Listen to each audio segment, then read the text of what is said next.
Bonjour à tous, c'est Florian et vous regardez Popcorn en Short numéro 19. Cette semaine, le film qui passe sous nos yeux, ce n'est pas un, mais deux.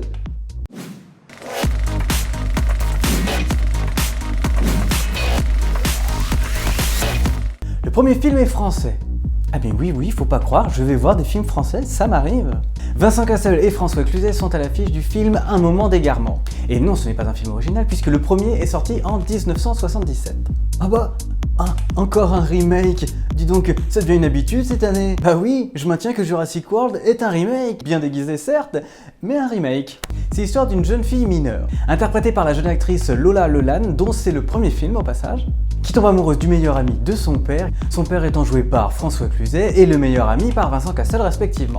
Sans oublier bien sûr le personnage de la fille de Vincent Cassel qui est interprété par Alice Isaz, qui du coup prend son père pour un gros dégueulasse. Et ouais, ça se défend un petit peu quand même. Et un truc qui m'a surpris, c'est que le film étant annoncé comme une comédie dramatique.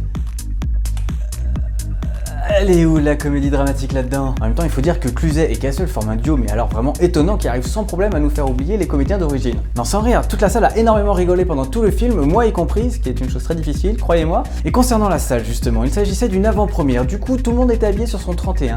Et j'ai trouvé ça un petit peu étonnant parce que c'est pas souvent que ça arrive, alors peut-être que c'est l'effet film français. Peut-être. Du coup, je me suis permis d'observer un petit peu ce qui se passait, c'était assez amusant. C'est qu'il y a du monde ce soir, l'avant-première, hein?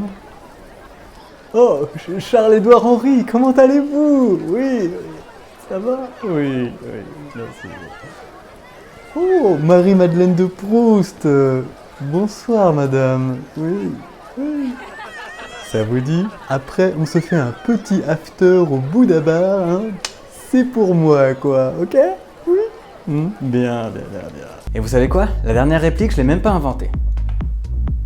En conclusion, Un moment d'égarement, c'est un film qui est porté par des comédiens d'exception. Conclusion, vous pouvez foncer et aller le voir, vous allez passer un très bon moment. On passe au deuxième film. Le deuxième film, c'est Vice Versa. Pour résumer très simplement, on suit l'histoire d'une petite fille et de tout ce qui se passe à l'intérieur de sa tête, et tout cela est représenté par des petits personnages ayant des tempéraments avec la joie, la colère, le dégoût, la peur et la tristesse. Bon, je pense pas que j'ai besoin de vous dire qu'il s'agit d'un Pixar, donc forcément, c'est du haut niveau. Par contre, j'ai commencé à remarquer quelque chose concernant les films Pixar. Je sais pas si vous l'avez noté, mais moi oui.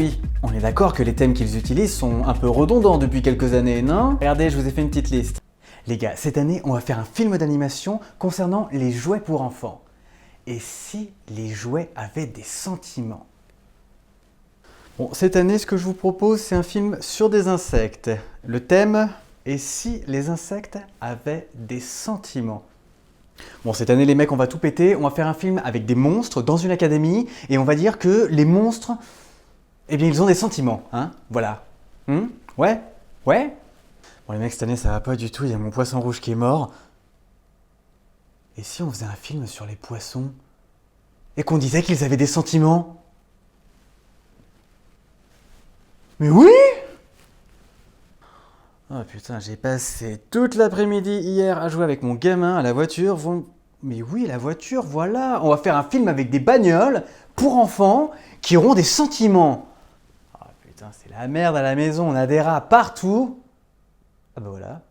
Allez, cette année on fait un film sur les rats et puis on va dire qu'ils ont des sentiments. Hein? C'est une bonne idée ça, non? Bah ouais. Je regardais la lune l'autre fois, tout seul, sur le toit de ma maison, et je me suis dit, et si quelqu'un vivait là-bas et qu'il était perdu, seul, un petit robot, et qu'il avait des sentiments? Bon les gars, on est en 2015, alors on va faire un film qui déboîte encore plus que d'habitude.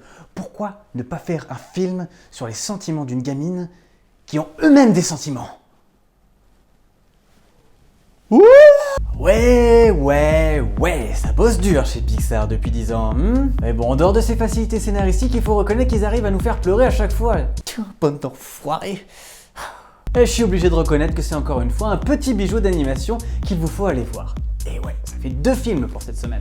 Popcorn en Short, ça touche déjà à sa fin. J'espère que la vidéo vous a plu. Je vous invite à vous abonner à la chaîne et d'aller surtout partager les vidéos sur les réseaux sociaux. Moi, je vous dis à la semaine prochaine et d'ici là, portez-vous bien. Bye!